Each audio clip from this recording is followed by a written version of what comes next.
Hey everybody, John the Other here, obviously.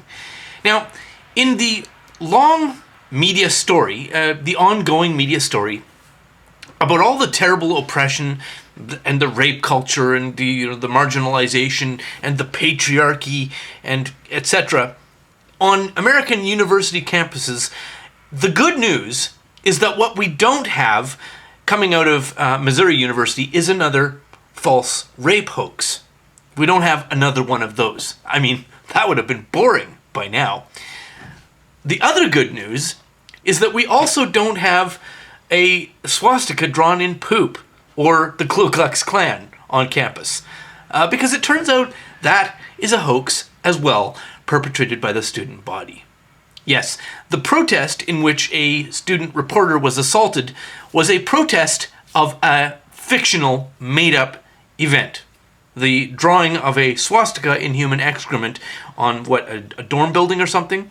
Didn't happen. Did not happen. No evidence, made up, completely, out of the blue. Now, I wanted to do a completely different video today, and maybe I'll get to that.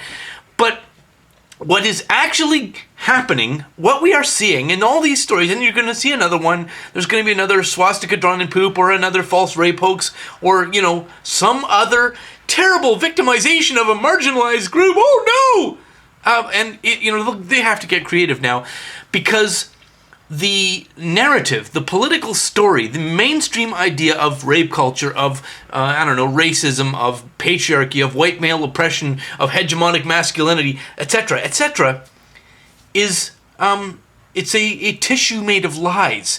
And we are seeing now the unraveling of that tissue. This is why we keep having these hoaxes come up, which keep turning out to be hoaxes, because this political narrative is built on flim-flam. It's all a big hocus-pocus.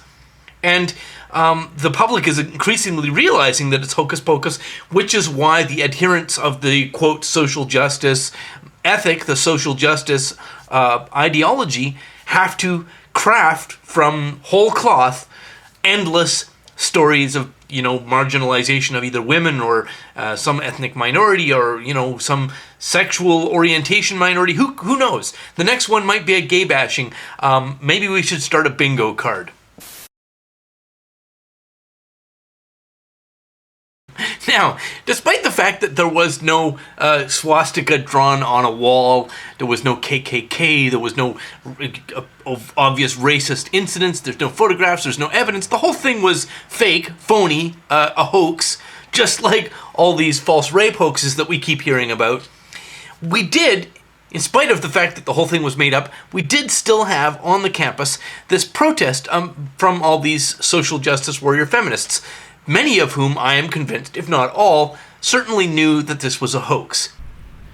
Now, in spite of the fact that this outrageous happening, this outrageous event, which is the drawing of a swastika in a big brown poop-colored crayon, did not in fact happen, was a made-up hoax event, and the people who made it up are certainly party to the protest against this imaginary event, it's really interesting to look at the dynamic, the physical dynamic of the so-called safe space that they created. Now, a rational mind, when this is described as a safe space, is going to ask the obvious question. How on earth can this be a safe space when what they're doing is using force to eject one of their classmates? You need to get out. No, I don't. You need to get out. I actually don't. All right. Hey, who wants to help me get this reporter out of here? I need some muscle over here. Against a student at this university who is trying to document it. Clearly they want attention. They want people to document it, and lots of people have cell phone cameras. So they're violently ejecting this young kid because he works for the student newspaper. How can that be a safe space if they're using violence within it? Well, okay. We need to understand that the SJW/feminist phenomenon, although it uses secular/political/psychological language, they are not a secular movement. They're a bunch of mystics. They're a bunch of spiritualists and, New Age. So when they say safe space, what they actually mean is sacred space. And the profane must be kept out. Now, what is sacred and what is profane? Well, their mystical view of the world is that human spirituality, the human growth, the human mind is moving forward and progressing and evolving towards becoming one with God, and that is the mystical feminine, the feminine spirit, which is compassionate and understanding and loving and gentle and, shiny and wonderful. And the opposite, the polar dynamic of the opposite would be the masculine spirituality, which is atavistic and caveman-y and rapey and violent and oppressive and all this stuff. And male thought, which is to say based on rational observation and evidence and so on, cannot be allowed into their, quote, sacred space. Now, that would be, in their language, safe space. But remember, they're not secularists. They're not free from mysticism. They are hardcore mystics. It's just that their movement doesn't use the language of mysticism, which is why we keep looking at them and approaching them from an evidence-based point of view. But that's male thinking, which is to say profane, non-sacred thinking, whereas their safe space must be only feminine, enlightened, compassionate thinking. And the fact that it's not compassionate or enlightened or loving or any of those things at all is beside the point. Remember, they're mystics. They don't need to be logically consistent. But that's how we understand this. This safe space is sacred space. And somebody who is linear and logical and thus male in their approach cannot be allowed in. That's why they threw this guy out. These guys are mystic, in spite of the fact that they use a secular language to describe their movement.